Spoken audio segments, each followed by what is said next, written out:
Welcome to Pro Tips. Please like, share and subscribe.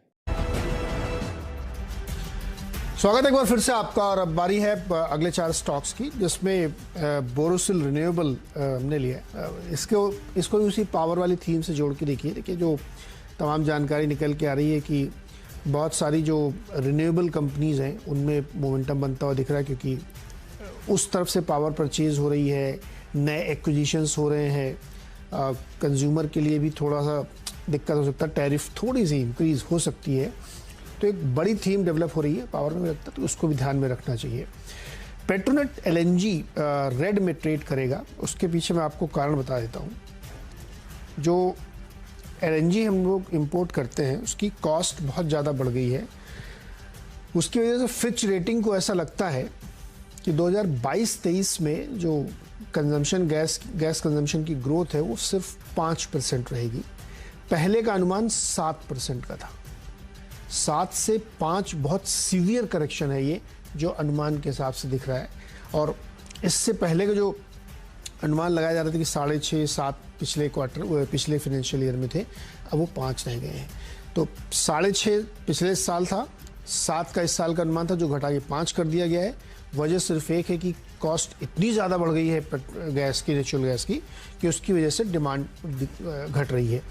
तो जैसा मैं हमेशा कहता हूँ कि गैस कंपनी जो सिटी गैस कंपनी है, पेट्रोनेट एलएनजी, सबको अगर आपको ट्रैक करना है तो आपकी वॉल्यूम को ट्रैक करिए। मुझे लगता है ये इसके लिए एक दिक्कत, क्योंकि यही सबसे बड़ा इंपोर्टर है, इंपोर्ट करके यहाँ लाते हैं, तो एलएनजी की वजह से इसमें एक दिक्कत हो सकती है पेट्रोनेट एलएनजी में। जुबिलेंट फार्मोवा अगला स्टॉक है, और इसमें इसलिए क्योंकि जो Q4 का शेयर होल्डिंग अपडेट आया उसमें वो बिग बुल आरजे ने अपनी हिस्सेदारी और बढ़ा ली। 3.14 पहले थी, अब उसको बढ़ा के 3.61% कर ली है।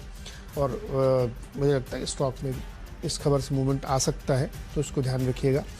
कृष्णा डायग्नोस्टिक्स, उसकी स्पेलिंग KRSNAA है। आपको ढूंढने में दिक्कत हुई थी क्या, इसीलिए बता रहे हो? हाँ, मैं तो नहीं, ठीक है, जितनी अपनी को दिक्कत होती है सबको होती है, आप पता लगा आप कृष्णा की स्पेलिंग दिख ही नहीं रहा है। लॉजिकली तो KRISHNA हम लोग लिखते थे सब। तो ये इस स्पेलिंग से ढूंढिएगा इसको। इसलिए अभी जो पूरी कहानी आशीष ने आपको समझाई कि दिल्ली डिजास्टर मैनेजमेंट की मीटिंग है, ये केसेस बढ़ रहे हैं, और इनके लिए एडवांटेज ये है कि अब ये पैन इंडिया है और बहुत सारे सरकारी अस्पतालों में काम करते हैं, जहाँ पे ये अपनी टेक्नोलॉजी और अपने सारे सिस्टम लगाते हैं। मुझे लगता है इसको ध्यान रखना चाहिए। अब तमाम डायग्नोस्टिकल स्टॉक्स में मोमेंटम आ सकता है। सही स्पेलिंग क्या है? ये दिखने में अच्छी लग रही, कृष्णा। वो कृष्णा है, ये ठीक है, वही है तो वही आजकल स्वैग होता है, कुछ भी स्पेलिंग करो आप। हाँ। अच्छा, अब सब मिड कैप्स या छोटी कंपनीज हैं, तो थोड़ा बहुत कॉशियसली ट्रेड करेगा, इनको स्क्रीन पे ऐड करके रखिएगा, उसके हाथ से ही इनको रखिएगा, और अगर कहीं ट्रेड ले रहे हो, मुनाफा आ रहा हो तो एग्जिट करना है। HBL पावर सिस्टम में इसको मैंने रेड में कैटेगराइज करा है, पर छोटी कंपनी है, कहीं भी घूम सकती है। अब ये बैंयन ट्री ग्रोथ कैपिटल ने कल दरअसल 22 लाख शेयर से ज्यादा इस कंपनी के बेचे। तो FIs जो एग्जिट कर रहे हैं, पी प्लेस जो एग्जिट कर रहे हैं, वो सिर्फ बड़े स्टॉक से नहीं, कई सारे छोटे स्टॉक से भी मैसिव एग्जिट हो रहे हैं। तो जरा इन सब स्टॉक्स को राह पे रखेंगे, इनके लिए बड़ा ओवरहैंग बन जाता है, पर वो डील कल्मिनेट भी हो गई, ये भी ध्यान रखिएगा। लेकिन मुझे लगता है जब आज बाजार अगर ठंडा पड़ता है तो ये स्टॉक दबाव में आता हुआ नजर आएगा। मिष्ठान फूड्स करके एक कंपनी है, ये कंपनी बासमती राइस बनाने का काम, बासमती राइस पैकेज करने का, व्हीट और तुअर दाल वगैरह में भी उतर आई है। अच्छा, ये छोटी नहीं, 1300-1400 करोड़ रुपए के मार्केट कैप वाली कंपनी है।